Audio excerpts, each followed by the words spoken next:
Amansыңғы алыс жақта қалғаным, ар күн есте білгім келет ал жаным.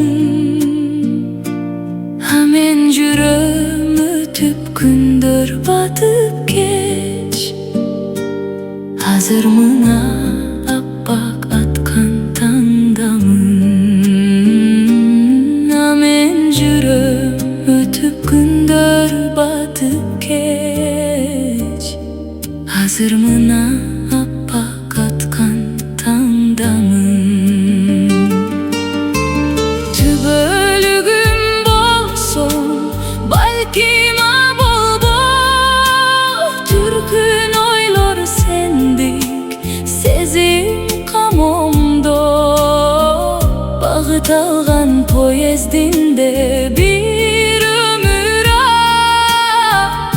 баратабыз эки башка вагондо. Башка жандар курчаса да дегеле, бардык сана ойлорумда сен эле. Агып барат айлар жылдар дайрадай, сен башка, мен башка кемеде.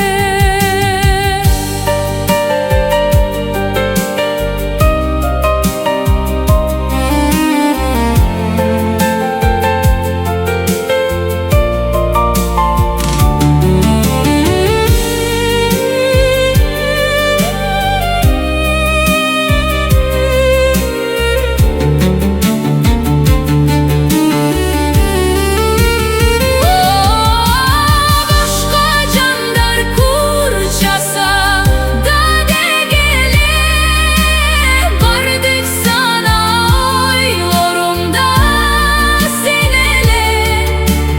Ağıp barat aylar жылдар дайрадай,